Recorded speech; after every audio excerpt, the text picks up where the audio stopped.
everybody, welcome back to my YouTube channel. Today, we are going to be playing Don't Shit Where You Eat. You might not be the best employee, but you swore by one motto. Don't shit where you eat. Feelings, crushes, romance, nah. You were here for the grind, but now you're bored. Your coworkers ditched you at an after-work outing, leaving you at dinner alone with Golden Boy Hensley, the crush coworker you've been avoiding. Oh, it says crush and then it marks it out. Will you or won't you continue to be in HR's good books? And what just possibly could go wrong? So, I'm thinking this is going to be a funny one. I want to know why it's called Don't Shit Where You Eat.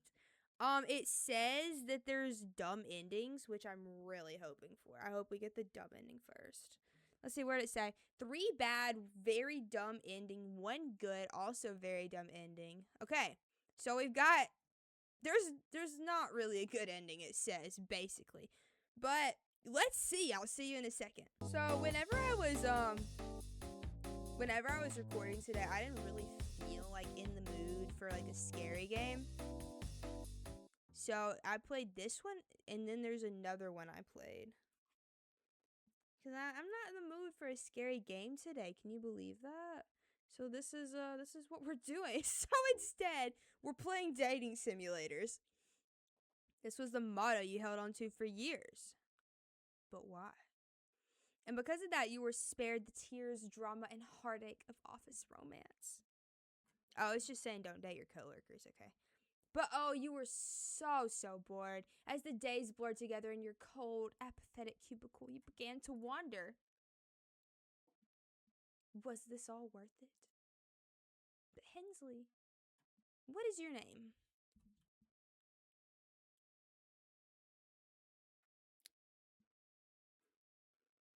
What is our name? Lila. The seafood restaurant was as busy as ever. Romantic tunes floated in the air as forks and glasses gently clinked. Polite chatter and dimly lit light candles filled the room.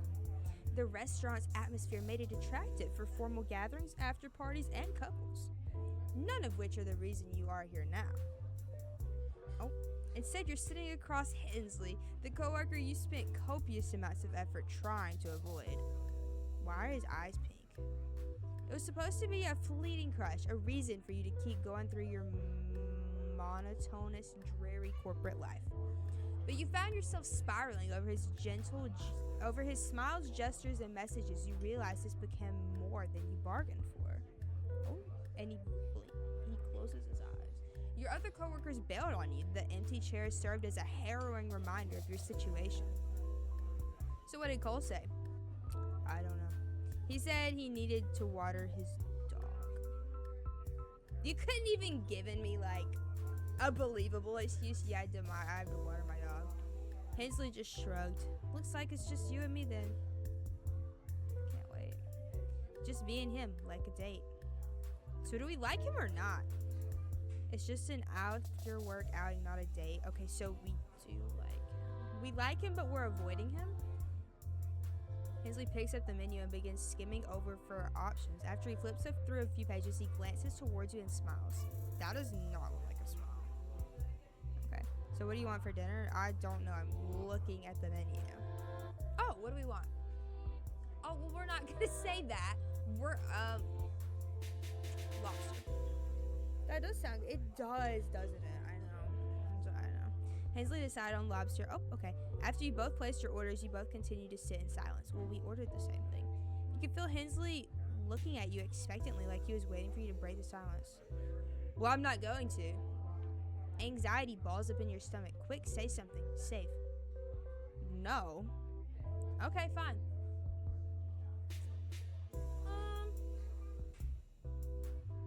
I don't feel like complimenting him. I'm not gonna comment on the weather. Honestly, if I'll just say nothing. We'll talk about the sports. Did you see the sports game last night? Of course, I was cheering for that one guy on that one team. Yeah, sure you did. Neither of you watch sports. Then why do we say that? You and Hensley exchanged glances silently. Can we just leave? Then Hensley bursted into laughter. You found yourself laughing alongside him. The way you started that conversation was so bad that it somehow melted the ice between the two of you. As the laughter died down, the two of you felt relaxed enough to have a more socially adjusted conversation. So how have you been?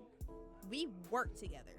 I feel like I've just seen you around, but we haven't actually sat down and talked for so long because we're working.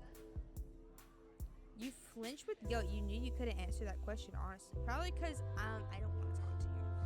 You search your mind for an excuse as your thoughts start to scramble and panic. Sorry about that. I've just been busy with clients and all. Technically, it wasn't a lie, but actually you dove into work to avoid thinking about or interacting with Hensley. But he doesn't need to know that. Hensley smiles half-heartedly. Yeah, I've asked around about it, saw you running around like crazy, and I got worried. Don't do that. You feel your cheeks heat up involuntarily. He's worried about me? Yeah, don't do that. That's Chris. But as soon as the thought crossed your mind, you stopped it in its tracks. You weren't delulu enough to think Hensley could actually like you back. Okay, so we do like Hensley. We like Hensley, alright. He searches in your eyes for a moment, caught between contemplation and hesitation. He speaks. If you don't mind me asking, why do you take on more work? Probably to avoid you. Why do you keep looking at me like that? Weren't you threatening to quit for this exact reason like a few weeks ago? Yeah, I'm gonna do it again. You sucked in your breath. Thankfully, you had a rehearsed answer locked and loaded. Yeah, we do. I was strapped for cash. How else was I gonna fund my crippling Lafufu addiction? Please tell me that's not a Labubu reference. See, he looks so sad. Why is he so sad? He stares in disbelief. He just looks sad. Lila, I've known you for almost a year. Not that I claim to know anything about you, but I also happen to have a basic pattern recognition. I'm sure you do. I feel like you're running away from something. It's you. I'm running away from you. Get away from me. Like emotionally, if you catch my drift.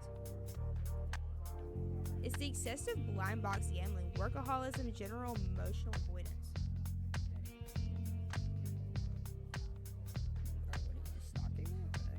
You froze. The feeling of oh shit he noticed steamrolls your mind. You wonder where you slipped. Was it when you conveniently had a meeting every time he asked to hang, or when you kept sticking your nose into your laptop whenever he wanted to talk to you, or...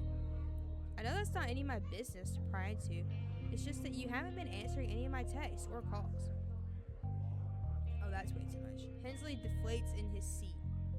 Sorry, I realized I put you on the spot. The food arrives. Okay. You get your lobster served enticingly on a fancy plate. Maybe it was the stress or your unusual emotional avoidance tactics, but you violently scarfed down the whole thing while Hensley sadly nibbled on his food.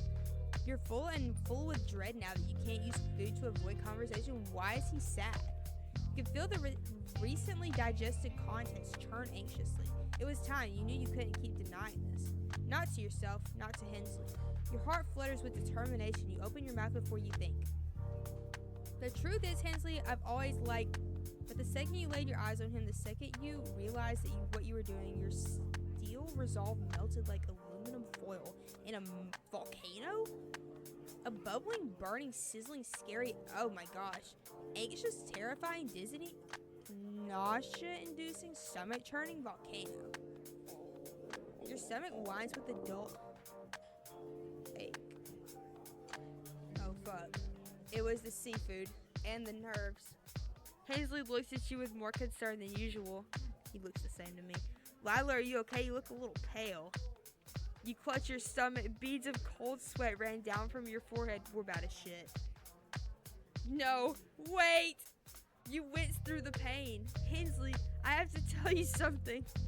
You had to say it. Your gut told you that if you didn't say it now, you'll never have the courage to face him again. Your stomach growls again, threateningly this time. Oh, no! The pain was too much. You resigned to your fate. You take one last sombering look at Hensley, your face twisted with pity and radical self-acceptance. You whisper, Hensley, I'm sorry. You unclench. A searing, pulpy lava violently erupts from within.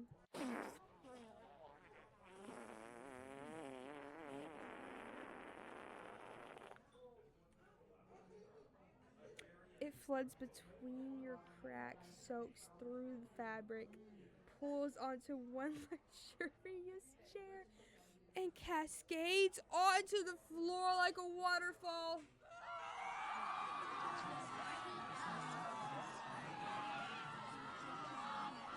It took a few seconds. An unmistakable stench and a warm, wet feeling at his feet for Hensley to comprehend a lick of what was happening. Wait, is it just me or... Oh God. Oh my God, it's warm. And from you. How? Why is there so much? Oh no, my shoes, my socks, my pants, it's on me, it's on me, it's on me. And he wasn't the only one. As tonight's dinner continues to paint the carpet floor, brownish hue reactions ripple alongside it. Oh no, I can taste it in my food. And you just sit there in the center of an evacuating restaurant like you're the eye of a shitstorm. Oh wow. You wake up in a cold sweat. It was a dream again. You sigh in shame and relief. Oh, okay, good. While dreams don't fully reflect reality, it definitely reflected how haunted you were by the memory. It happened, and we think of it all the time. Oh no. Hensley reached out to you after, but it didn't matter. You hid away, never speaking to him again. Oh wow. It's been 10 years? You've worked on your fitness, mental health, built a fulfilling career. You even fixed your bowel movements. Oh wow. We really were devoted, but your love life was drier than your cracked lips, and sometimes you wonder, what if you chose differently? Wow. Oh. No, I did read the title. I was just a little unsure if it was actually gonna happen. Okay. We're running it back. Alright. What if we get straight to the point? Then what? I want you. Oh, he nearly dropped the glass in his hand. Oh. Well, I'll tell you again. Oh. Show him how much it... Oh. Oh. Did I stutter? Well, this is certainly taking a turn. You noticed Hensley shifting in his seat uncomfortably, but oh no, you were not done. The feverish passion that burned in your chest implored you to spill every excruciating detail on your obsession with him. No, scratch that. I just don't want you. I need you. I need you like air. I need you like how fish need water. Like peanut butter on a peanut butter toast. You know what else I need? Your hand in marriage. I'd be happy to be your anything. Your wife, your husband? Hell, even the gum under your shoe if it means I can stick with you for the rest of my life. You are my love, my Shayla. My pookie wookie. I know we've only known each other for 9 months, but I feel like I've known you before the Big Bang could ever be. Before an electron could atom. Oh wow, that is poetry right there. You are what love poems mull about what Greek statues were carved for. I would wage war, climb mountains, and traverse treacherous lands if it meant having you by my side. Do you love me as well? Do you yearn for me the way that I yearn for your touch, your caress, your every fiber in my being? If not, then tell me what I can do. I'll be whatever you want me to be. Your errand runner, your pet. I will mark me out, collar myself with one hand, and when your hand goes loose with the other, just say the word. You keep going on and on and on until you were wheezing and gasping for air. By the end of your unhinged rambling, you felt lighter, like a huge weight has been lifted off your shoulders. It seems like holding back a debilitating crush for nearly a year had quite an impact on you. Oh, he blinks at you, flabbergasted and unable to speak. You could tell his mind left to a different dimension than where his body resided. What would you honestly do if I'd be gone. I'd be gone. Anyone who says that to me, I'm out. Out immediately. That's like so. overwhelming that that's the way that they want to tell you. And his lips shuddered. He manages to squeak out a few words. I think I need to go walk my plant. Before you know it, Hensley collapsed on the floor, his face steaming red. Oh my god, Hensley. What did we... Frantically, you called an ambulance. Hensley's unconscious body was quickly moved to the ER. Oh no, the doctor said Hensley fever reached to unprecedented levels, and that it was a miracle his brain had melted by then. Oh my gosh. Oh no. While you were initially concerned for his well-being, something about the fact that he literally melted because of you filled your sick little heart with glee. Oh wow. That is until you realize you don't know if Henley likes you back. I guess you won't know until he wakes up someday, if he ever does. Baden, he couldn't match your freak. Alright, what do we want to do? Let's compliment him. Is there a way we can get him to like us back? It's the same black shirt I was wearing yesterday. Fine, it's ugly. And the day before yesterday. Well, how about you upgrade your wardrobe? Okay. Okay, you're finding yourself hoping he was talking about 3 different shirts. I like your shirt too. You should wear that color more often. It suits you. Thanks. Okay. Then Hensley burst into laughter. You found... Okay, I think this is the same dialogue. Okay, let's rein it in. Let's see what happens if we try to hold it. No, I mustn't. Not when I'm this close. You, with all the inner strength you had remaining, clench your cheeks like your life depended on it. You knew if there was anything you were good at, it was holding it in. You held in your feelings for nearly a year. Surely you can hold it in for a few minutes. The sharp pain makes your vision flash white. You almost enter a state of nirvana from the way you oscillate in and out of consciousness. Hensley slowly reaches for his phone to call an ambulance. You swat his phone away like an evil toddler. It ricochets onto the carpeted floor. I said, I had something to say. Hensley, what's wrong? Hensley's worrying increases further into his forehead, either your determination or your insanity. It doesn't matter at this point. You feel high on adrenaline. The demons are knocking at your back door and you only have one mission left on your mind. With your aching, tender body, you cling to his sleeve with rag desperation. Oh, I'm sorry, I ruined the immersion. He nearly jolts, but leans in to listen instead. You look, but you don't just look at him, you drill your eyes into his, etching your very soul in this moment. The pain brings out a different side of you. You speak like a crazed, senile man, croaking his final words. I like you! You bolt to the bathroom. Did that work? It was one of the most embarrassing moments of your life. Oh, it could get worse. We've already experienced it. But a part of you felt like it could have been worse. Did that work though? Hensley never lived that moment down. Hey, remember when you almost shat your pants on her face? That would be crazy if that happened. I would never do that. Yeah, hilarious. I'd never do that. Was that a good ending? You'd pout, maybe ignore him for a brief moment. But something about the way he looked, about the way he looked at you with unwavering affection made it hard to stay mad. So, good. Oh! That was the good ending. You did what the title told you to do. Good job. But does he like us back? Okay, there's supposed to be one more ending. I'm going to see if I can get it. All right. This is important to me.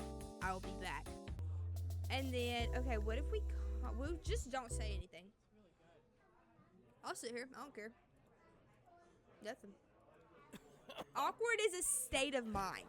It's not awkward if you don't think it's awkward. And I live by that.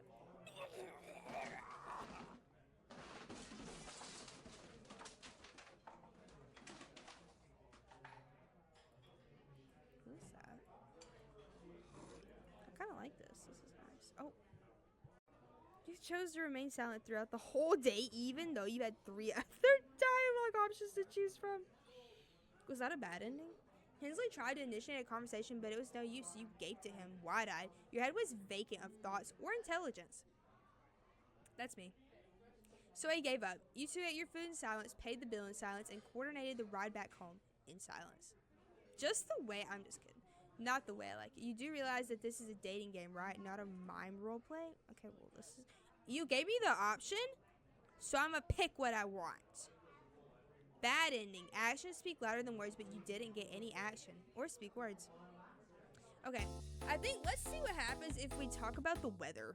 All right, let's talk about the weather. Nice weather we're having. Love it when it rains like hell. My favorite type of weather. Right. You couldn't tell if he was being sarcastic or completely serious. Probably sarcastic.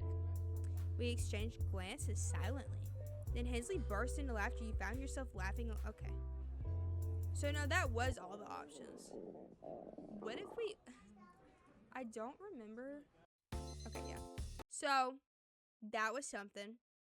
That was very nice. I enjoyed that. I hope you enjoyed that as much as I did. That was very fun for me. I post new YouTube videos every single Monday and Thursday, TikToks and YouTube Shorts every day, and I stream every single day besides Monday and sometimes Wednesday. So leave a like if you liked it, leave a dislike if you hated it. Consider subscribing for more videos. Thank you so much for watching, and I hope I see you in the next video. Goodbye.